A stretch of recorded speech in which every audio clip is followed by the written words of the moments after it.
In the last lecture we were solving goal programming problems using the graphical method for those problems that had only two decision variables and the rest of the variables were the deviation variables. Now today we will take an example that has more than two decision variables and more deviation variables and try to solve this using the simplex algorithm. So we will the objectives are minimize eta 1 plus eta 2 plus rho 3 and then rho 4 and eta 5 subject to these set of constraints. Now because eta 1, eta 2 and rho 3 are part of the first part of the objective function. The objective function has three parts. The first part contains these three, which implies that these three constraints are the rigid constraints. So we start the simplex algorithm by considering this objective function and only the rigid constraints to begin with. So we can set up the simplex table like this, which will have x1, x2, y1, y2, eta 1, eta 2, eta 3, rho 1, rho 2, rho 3 and a right hand side. So we can start the simplex table this way with, when we write this, x1 plus y1 plus eta 1 minus rho 1 equal to 20, x2 plus y2 plus eta 2 minus rho 2 equal to 20, 4x1 plus 3x2 plus eta 3 minus rho 3 equal to 90. So we could start with this and we want to minimize eta 1 plus eta 2 plus rho 3. So this is what we want to minimize. So this is how your first simplex table will look like. Because every constraint is an equation and every constraint has an eta or a rho, simply starting with eta 1, eta 2, eta 3, the etas will always qualify to be initial basic variables and etas will have an identity matrix associated among themselves. For example, if you can have eta 1, 1 0 0, 0 1 0, 0 0 1, you can do that. And then your first simplex table will look like this, with a 1 for eta 1, with a 1 for eta 2 and a 0 for eta 3, with value equal to 40 here on the right hand side, and then all these are zeros.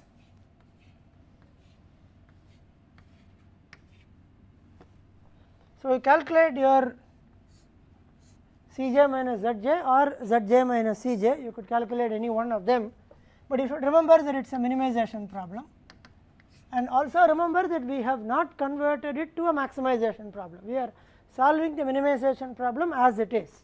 So if you evaluate Cj minus Zj the usual way, you will get 1 into 1 1, so this will become minus 1, this will also become minus 1, this will become 0, this will become, now this will become minus 1, this will also become minus 1, this will become 0, this will become 0, this will also become 0. You will get a plus 1 here, you will get a plus 1 here, and you will get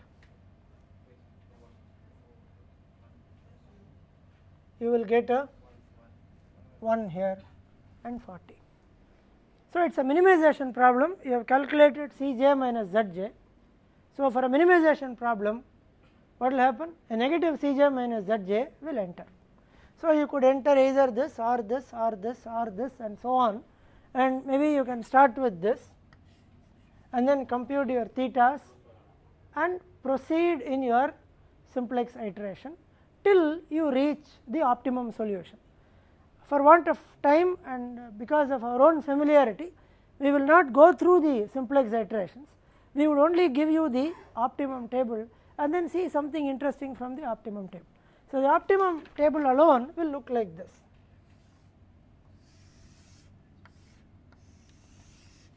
This will actually happen after 3 iterations, and you will finally get something like this. You will have x1, y1, x2 with 0, 0 and 0. So, you will have 1, 0,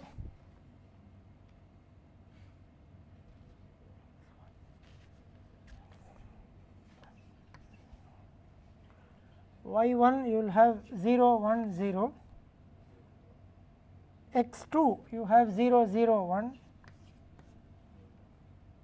y2 minus 3 by 4 plus 3 by 4 1, eta 1 0, 1, 0, eta 2 minus 3 by 4 3 by 4 1, eta 3 1 by 4 minus 1 by 4 0, row 1 0 minus 1 0, row 2 3 by 4 minus 3 by 4 minus 1, and row 3 minus 1 by 4 1 by 4 0, 15 by 2, 25 by 2 and 20 with z equal to 0. The Cj minus Zj values will be 0, 0, 0. For y2 it is also 0, because all this will be 0, this will be 1, 1, 0, 0, 0, 1. This is all you will get, because now all your basic variables have 0. So, automatically the Cj's will repeat, there is no negative Cj minus Zj, the present solution is optimal. Now, basically you want to see the purpose of solving the first problem is to verify that there is a feasible region associated with the rigid constraints. If there is no feasible region associated with the rigid constraints, then you will not have the 0 coming here. The presence of the 0, the optimal value of the objective function being 0 indicates that there is a feasible region. If there is no feasible region, then you will get some other number that comes in. So, this happens after 3 iterations. It turns out it happens after 3 iterations here, because all 3 of them go away.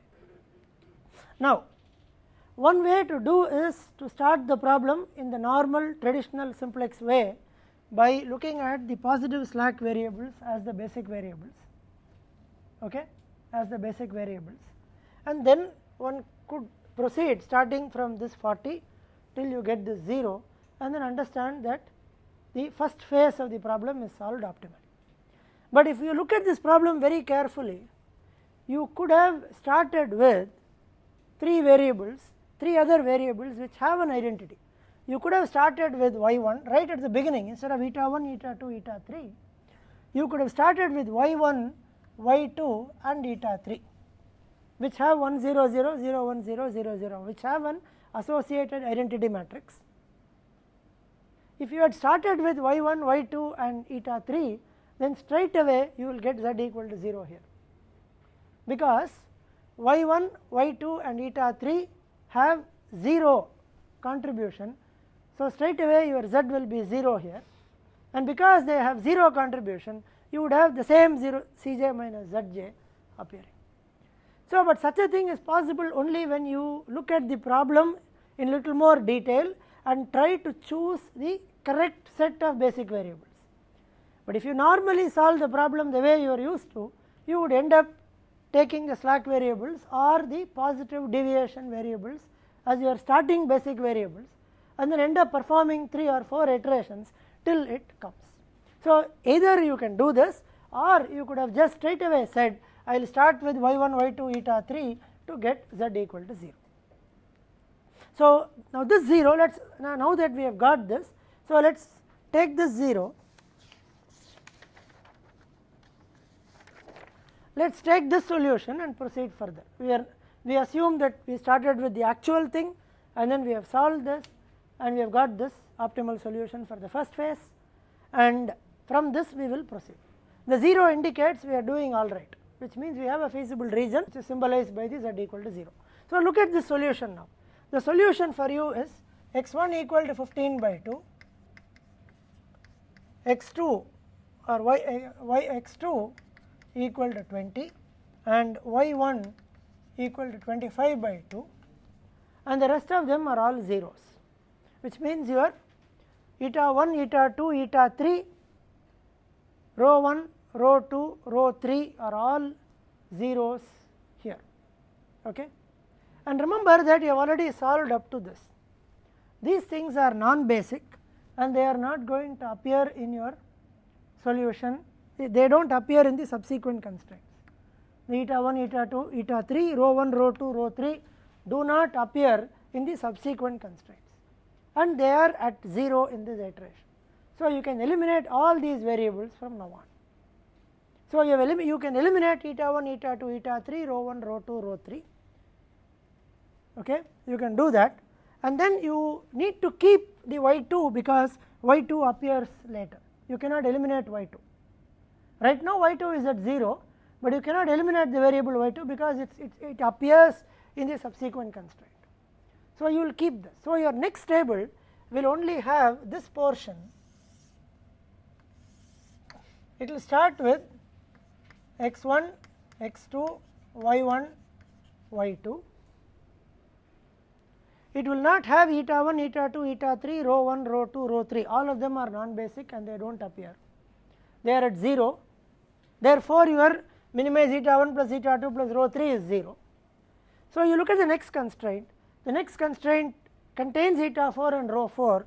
So, just add them eta 4 and rho 4 and then put your right hand side values here. Now, repeat this portion of the table into that. At the same time, you have to add this also. Okay? Repeat this plus somewhere there are 5 constraints. So, you will have to have a 5 row simplex table, right. You have taken the first 3. So, repeat from this table whatever is relevant here. So, x1, y1 and x2, and you will repeat 1, 0, 0, minus 3 by 4, 15 by 2, 0, 1, I am sorry, y1 has 0, 0, 1, 3 by 4, 25 by 2, this is 0, 1, 0, 1 and 20.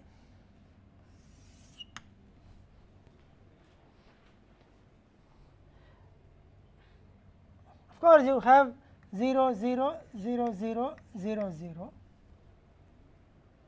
Now, this constraint has to be written 4 y1 plus 3 y2 plus eta 4 minus rho 4 equal to 20.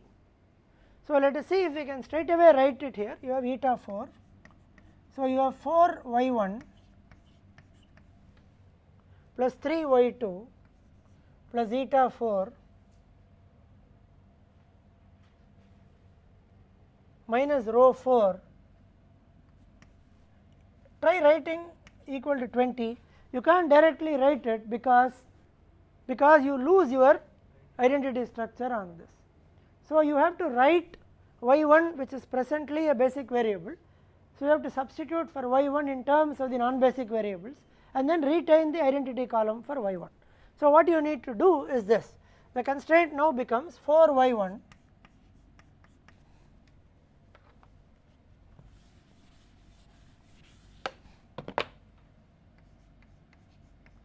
constraint is 4 y1 plus 3 y2 plus eta 4 minus rho 4 equal to 20. Now, y1 has to be written from this. So, 4 times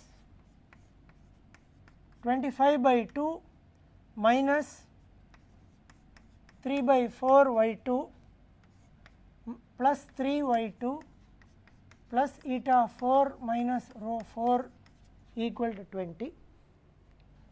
This becomes 50 minus 3 y2 plus 3 y2 plus eta 4 minus rho 4 equal to 20.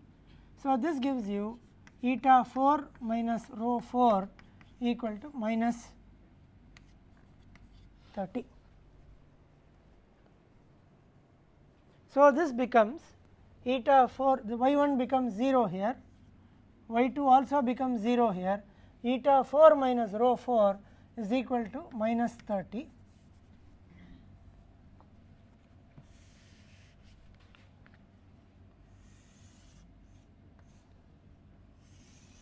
With Cj minus Zj retained at 0, 0, 0 and 0 here. So, under y2 you have a 0 and under rho 4 you will have a, no, before that we need to write this, we have 0, 0, 0, 0. The second objective is to minimize rho 4. So, you will have a plus 1 here. So, you will have 1. So, this is all 0, 0, 0 and 0. So, you will have 1, you have 1 coming in here, which is, and the right hand side value is 0. Okay. There is one more thing before we do this. Remember again here, right here at this iteration, this is not a unique optimum. It is not a unique optimum because y2 is non-basic and can enter and so on. That is precisely the reason why, if you had chosen, as I said here, y1, y2 and eta 3, you would have still got an optimum. That is the alternate optimum. There could be many, that is one of them. So, irrespective of what you start, it is perfectly fine. If you had started with y1, y2 and eta 3, instead of doing 3 iterations to get this, if you had started with y1, y2 and eta 3, you have got an optimum table right here, but you can't eliminate the variable eta 3 here. Eta 3 would have got a value, so eta 3 column will keep coming again. Only those that are non-basic at that stage and not repeating can be eliminated. So, depending on how you do it, you may have the advantage of fewer variables or fewer iterations. It is common sense to take the advantage of fewer iterations than fewer variables, but then you have to be aware of that. If you had chosen y1, y2 and eta 3, then eta 3 will appear here, that is number 1. Number 2 is, this solution is optimal already. So, you add a constraint here. So, what will happen is, when you add a constraint, you may, the only thing that will happen is, the constraint may be satisfied, the constraint may be violated. If the constraint is satisfied, then straight away this would be optimum. So, what you should do even before writing this is, you should look at the value of x1 equal to 15 by 2, y1 equal to 25 by 2, x2 equal to 20, substitute it here. So, if we had substituted x1 equal to 15 by 2 is okay, y1 equal to 25 by 2, so that becomes 50, correct. 50 and 20 here is violated, therefore, this constraint becomes binding and you need to do an iteration. Go back to the basics. If I have an optimum solution and I add a constraint in sensitivity analysis, the first thing you did was to check whether the constraint is satisfied or violated. If it is satisfied, then you will not take the trouble of carrying out another simplex iteration. Only when it is violated, you will carry out the simplex iteration. And when it is violated, it is always indicated by infeasibility of our right hand side, but the optimality condition will be satisfied. So, when now you realize that it is violated and then you go back and write this, you realize now that the feasibility is violated. So, you get a minus here, which is infeasible. The optimality condition remains intact. So, what you should do is a dual simplex iteration on this and try to get the next iteration. So, leave out this fellow. Now, go back and do a dual simplex iteration. Remember again, a dual simplex iteration should have a negative theta, negative pivot, and there is only one negative pivot here. So, you do not have to add a theta rho. So, straight away this is your entering variable and that is your leaving variable. So, complete your dual simplex iteration here, and with variable rho 4 replacing eta 4, you will have x1, y1, x2. So, you now have 0, 0, 0 and 1. Rho 4 comes in into the basis with 1. What will happen is first divide by the pivot element here. So, you get 0, 0, 0, 0, minus 1, 1 and 30, and luckily for you all of them are zeros here. So, you just have to write the same thing again. So, when you write the same thing again, you get 1 0 0 minus 3 by 4 0 0 15 by 2 0 0 1 3 by 4 0 0 25 by 2 0 1 0 1 0 0 20. You actually do not have to calculate the Cj minus Zj. The reason being, the moment primal becomes feasible, it is optimal in a dual simplex iteration. This is a dual simplex iteration. Moment primal becomes feasible, it is optimal. The optimality condition will anyway be maintained. Just for the sake of completeness, you just put Cj minus Zj here. So, I get a 0 here, 0, 0, 0. This is the one place, this is 0, I get a plus 1 here, this is a 0 and I get 30. So, I have got the optimal solution here, and the optimal solution is x1 equal to 15 by 2, y1 equal to 25 by 2, x2 equal to 20 and rho 4 equal to 30. So, I have solved the problem up to this and the fourth constraint. Now, what do I observe? I observe that at the optimum the objective function is not 0. If the objective function value is not 0, it implies that I need already a deficit here somewhere. I am not able to get that rho 4 equal to 0, therefore, I stop. I do not proceed to include the other objectives and constraints and optimize further. The moment I realize that I do not have a 0 here, I stop the algorithm and I only evaluate the effect of the solution on the subsequent objective functions and constraints. So, I go back and look at my solution. My solution is x1 equal to 15 by 2, y1 equal to 25 by 2 and x2 equal to 20. I go back and substitute here in the last one. So, I have 7x1 which is 105 by 2 plus 160 plus 6y1. So, what do I get? 7x1 is 105 by 2 plus 8x2 160 plus 6y1 which is 75 plus eta 5 minus rho 5 equal to 200, correct. So, this would mean that this is 235 plus 52.5 which is 287.5, 287.5 plus eta 5 minus rho 5 is equal to 200 would give me rho 5 equal to 87.5, correct. This would give me rho 5 equal to 87. Remember, always eta 5 and rho 5 have to be greater than or equal to 0. So, you will get rho 5 equal to 87.5.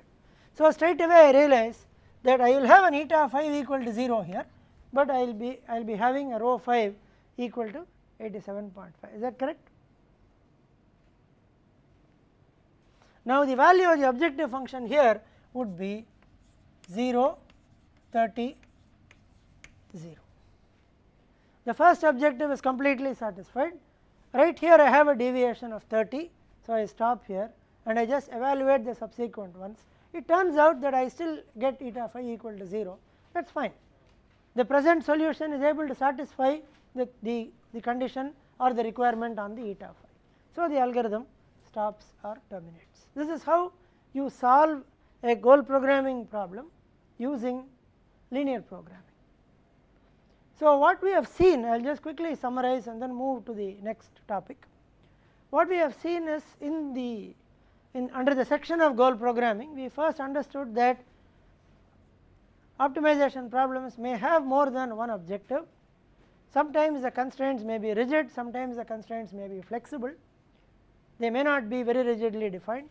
constraints may have priorities that are given. So, rigid constraints will always occupy the first priority and the rest of them will occupy priorities as listed or defined in the problem.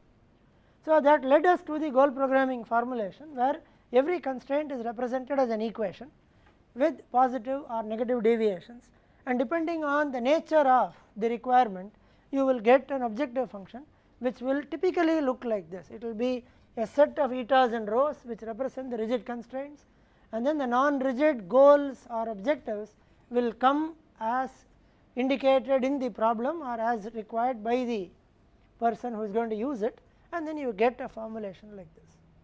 Now, if it has only two variables, you can solve two decision variables, you can solve using the graphical method. If you have more than two decision variables, you can solve using the simplex method the way we have indicated. Now, this is one of the ways of modeling or formulating a problem with multiple objectives. Goal programming as it is only one among the many. There are other ways of solving multiple objective problems which we are not looking at in this course. Within the goal programming, what we have done is called lexicographic goal programming. That is, we take the objectives as indicated in a certain order of priority and try to solve.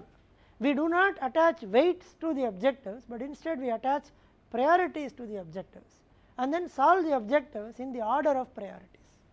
So, the moment a particular priority is not met, which is indicated by a non-zero value in the objective function, we realize that we do not try and optimize for the rest of the priorities.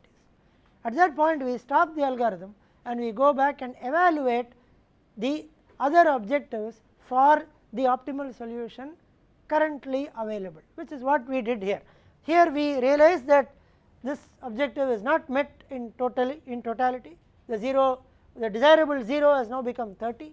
So, we look at the solution and treat this as the best solution and only evaluate the rest of the objectives for this to get 0, 30 and 0 respectively. So, there are other ways. For example, one could think of assigning weights to each one and then solving it directly as a single objective problem, and there are many such ways. But what we have covered in 2 or 3 lectures is a very small portion of an otherwise large field called multiple objective programming, and what we have tried to do is to just give an introduction to it in terms of a couple of examples in formulation and the same examples solved by more than one way, so that you can get a feel of how multiple objective problems are formulated and solved. Now, with this we will move to the next part of the topics in linear programming, which is this. We look at something called how fast is the simplex method.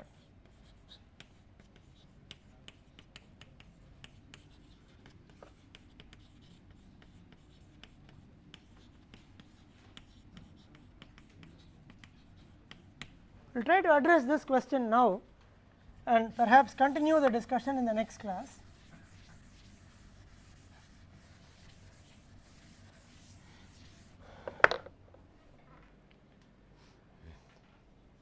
The speed or the time taken for a simplex algorithm depends on two things. It depends on time per iteration, and it also depends on the number of iterations.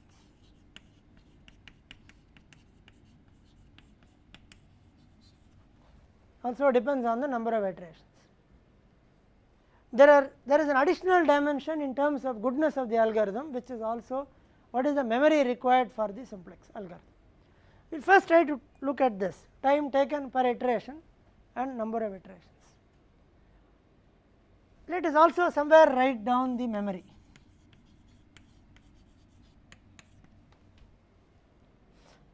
If we go back and see what all we had covered before the goal programming, we started with the revised simplex algorithm, and then we did a column generation, and then we did a upper bounded simplex, and then we did a decomposition. Now, all these four as essentially they have tried to address this problem, the first problem, in a certain way. The revised simplex would look at this. In a normal tabular form, we said we are using Gaussian elimination, Gauss-Jordan method to invert a matrix or solve for the basic variables. Now, we looked at the revised simplex algorithm, which which used the eta factorization method, so that for very large problems the eta factorization method works faster per iteration than the Gauss Jordan, not for very small problems, but for large problems. We did not prove that result, but then we kind of said it or mentioned or indicated that the revised simplex with the product form or the eta matrix is faster than the normal simplex per iteration if, for example, the number of constraints exceeds 1000 or of that order. So, that tried to address this problem of time per iteration. Revised simplex algorithm also addressed the problem of memory, because we realized that you store less in the revised simplex algorithm, therefore, it is better in terms of memory. The upper bounded simplex, now from now on you can assume that all other forms that we have read will now use the revised simplex idea to invert. So, the upper bounded simplex helped us save a little bit of memory, but more importantly time, because if there is a bounded variable, the advantage by taking it outside of the iteration would automatically reduce the size of the matrix that we are inverting. Therefore, the time is saved per iteration of the simplex algorithm. Column generation is primarily a method which concentrates a little more on space rather than time. Column generation would mean you do not save or store the entire coefficient matrix, instead you store only the B inverse part of it. So, instead of storing an m into n, you store an m into m, and even that m into m, if you use revised simplex, you store it in a more efficient way. Therefore, for long matrices, for long coefficient matrices, n is very large compared to m, the column generation is a way by which you save on memory and maybe compromise on time, because you solve a sub problem every time. So, it may increase the time a little bit, but as a method it helps. Decomposition is clearly a case where you save on time, because you have a bigger problem which can be broken into sub problems, and therefore it is easier to invert.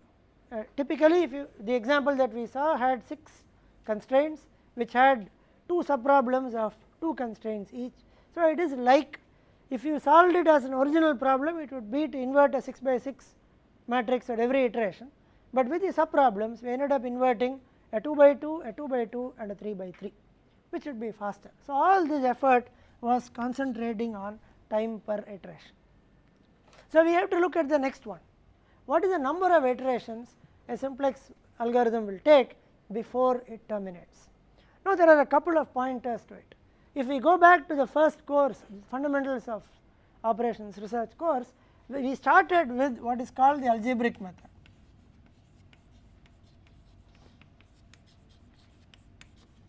Now, in the algebraic method, we said that we always evaluate NCM or NC n minus m, as the case may be, if there are n variables and m constraints, out of which some of them could be infeasible, etc., and some of them need not give progressively better solutions and so on. Essentially, the point that we try to address there is, if we want to do an exhaustive enumeration, then we end up doing an NCM number of iterations, some of which may be useful, some of which may not be useful.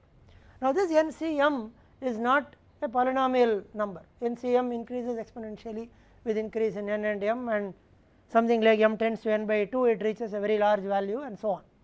So, in some sense, the algebraic method indicated that if you look at solving a linear programming problem using an enumeration algorithm, then that enumeration algorithm turns out to be exponential in nature and will have a lot of iterations. Then we moved on to the simplex method and said that at least some of the things that are undesirable in this exhaustive enumeration algorithm can be avoided. The undesirable ones being the infeasible solutions, the undesirable one being undesirable thing being not being able to get a better solution in the next iteration. So, these are the two things that we tried to eliminate, and we tried to eliminate these two things using two important aspects of simplex, which is the choice for leaving variable and entering variable. Choice of leaving variable ensured that the feasibility is maintained. Choice of entering variable ensured that in some sense optimality is maintained, or progressively you move towards optimality. We also saw one more thing, that in a simplex algorithm it is always possible for a variable that leaves in an earlier iteration to re-enter. So, the moment a variable that leaves can re-enter, we do not have something like a polynomial limit on the number of iterations, we do not have that. If for example, we said that a variable once leaves cannot enter, automatically we know that simplex has to terminate in n minus m iterations. That does not happen, unfortunately. Now, the choice of the entering variable was trying to dictate the rate or speed or the way in which we approach the optimal solution.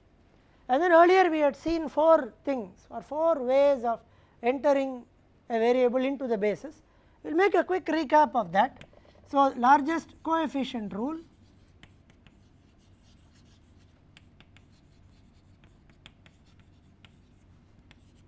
largest increase rule, first positive rule, random. These are the 4 rules that we saw. In all the hand calculations, in all the book examples, we will always do this largest coefficient rule, largest Cj minus Zj rule, the rate of increase being large. Now, the largest increase rule you are aware of is like you look at every positive Cj minus Zj, find out the corresponding theta, product of Cj minus Zj and theta is the extent of increase from this iteration. So, enter that Cj minus Zj which has the largest value of the product. Now, this is a typically greedy way of looking at it. It is something like the method of steepest ascent if you are starting at 0 and you want to reach the optimum for a maximization problem. At every point I am in, I try to jump the farthest, hoping that I will reach my destination at the earliest. Now, these two involve, particularly when solving large problems, these two involve a certain amount of computation, because you need to find the largest, you need to sort them. To find this out, you need the product and store it and then try to sort it and get it. These two basically do not do that. All you need is to look at the Cj minus Zj and the first one that is positive will enter. Now, this is commonly used in implementation, where we just try to look at the first positive, do not spend that much time and quickly enter a variable. Last but not the least is random, and random is you just pick a random Cj minus Zj, if it is positive it enters. Now, among these 4, this is considered to be the best and it is used very widely and extensively. The reason being, based on a lot of experimentation, different researchers carried out experimentation and tried to find out for the same set of problems or for problems that have been defined in a particular order. For example, in randomly generated problems following certain distributions, with all the problems being generated out of a certain order, they tried it on say 10,000, 100,000 problems and then tried all the 4 rules, and then they came up with, they tested it on problems of different sizes, different values of number of constraints, number of variables, something like starting from a 5 by 5 to 100 by 100 or even more, for different problem sizes, combinations of problem sizes. All the coefficients, that is the right hand side, the objective function and the constraint coefficients, randomly generated out of certain distributions, the range of values being defined and consistent, which means effectively they tested the same problem using all these 4 and came to the conclusion that the largest coefficient rule actually fares better in terms of number of iterations, in terms of average number of iterations per problem. One can argue by saying that if they had chosen a different distribution or if they had done something else, maybe some other thing would have dominated, but it is kind of an accepted fact that largest coefficient rule, which is the Cj minus Zj rule, is expected to give minimum number of iterations in general based on experimentation. For a particular problem, it may turn out that this is inferior and this is superior, but in general this is considered to be a very good rule. Now, this was followed extensively as a rule for entering variable till something called the Klee and Minty problems were proposed. Now, 2 people called Klee and Minty came up with a set of problems which look like this. So, Klee and Minty 1972 said maximize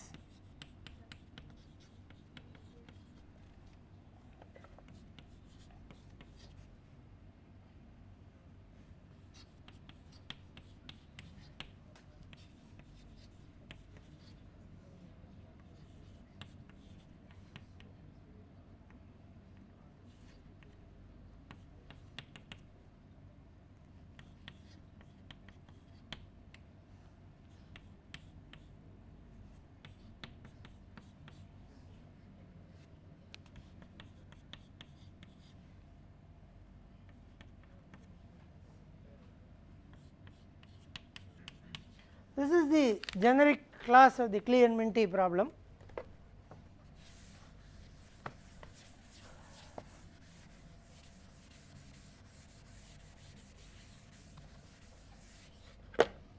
And for n equal to 3, for example, for n equal to 3, the Klee and Minty problem will look like this: maximize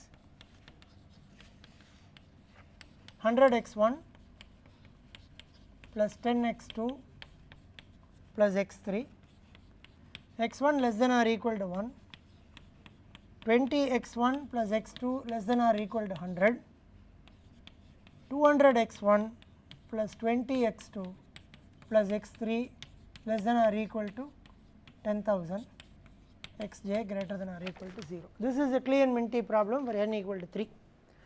The Klee and Minty problems are defined from n equal to 3 onwards. So, an n equal to 4 problem will look like 1000 x1 plus 100 x2 plus 10 x3 plus x4 subject to something x1 less than or equal to 1, this and 2000 x1 plus 200 x2 plus 20 x3 plus x4 less than or equal to something 10,000 into 100, which would be what, 10 lakhs or whatever. So, this is the Klee and Minty problem, and then when you try and solve the Klee and Minty problem, let us try to solve this by the, let us do one iteration of the Klee and Minty problem and then see what happens when we try to solve this. We will just do one iteration to understand this.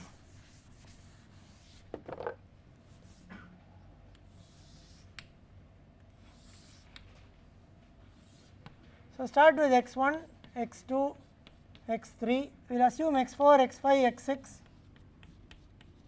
as the slack variables, and then you have a right hand side.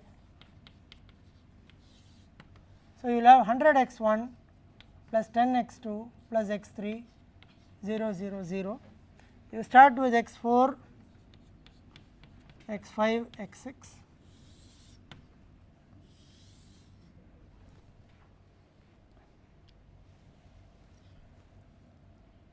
One 0 0 1 0 0 1, 20 1 0 0 1 0 100, 200 21 0 0 1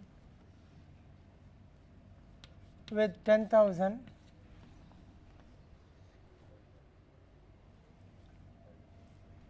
with Cj minus Zj 0 0 0 100 10 1 0 0 0 and 0. This is how your simplex will begin. Now, the larger Cj minus Zj is here, so you will enter this, and if you go back and compute the thetas, you get a 1 here, you get a 5 here, you get a 50 here, right, you get a 50 here. So, the first iteration will happen with this as leaving variable, this as the pivot and so on, okay. This as a pivot and so on till you will reach the optimum, okay. You will reach the optimum, and the optimum for this problem is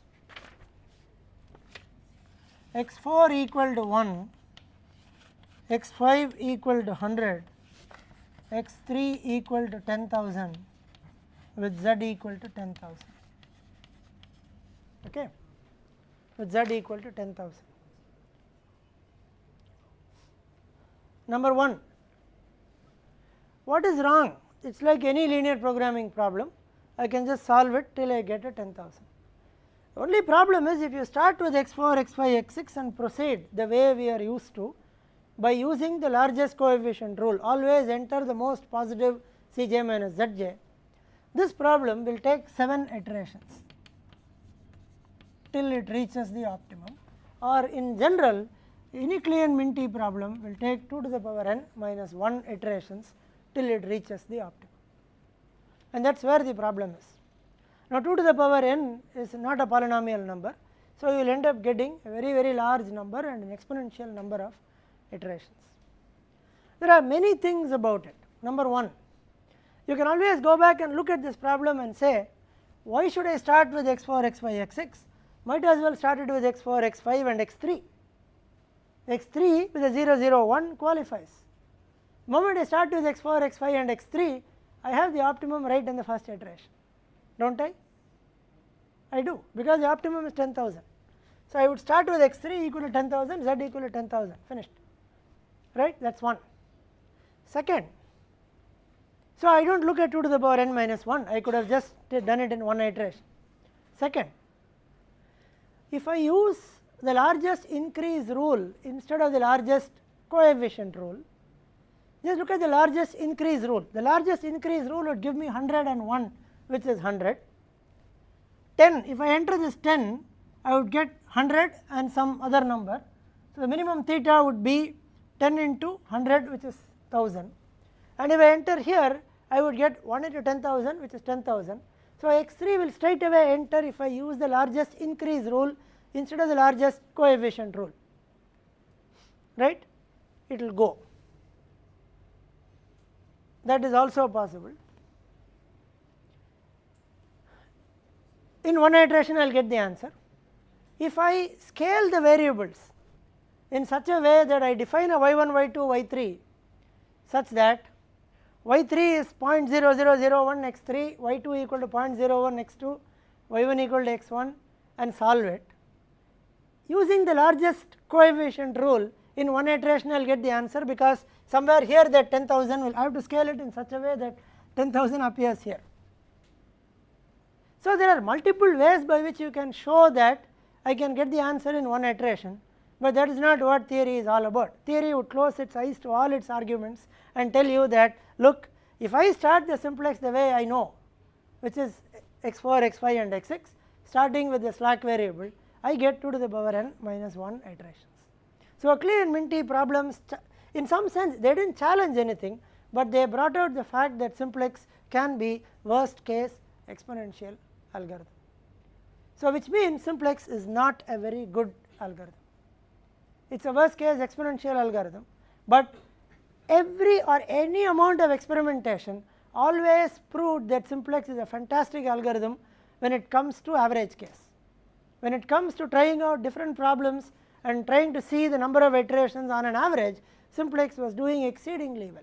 The average number of iterations were always close to 3m by 2, where m is the number of constraints in the problem, rarely exceeding up to 3m. It never went beyond 3m. So simplex was a very good algorithm when it came to average case and a very poor algorithm when it came to worst case. So what people did to overcome this, we will see that in the next lecture.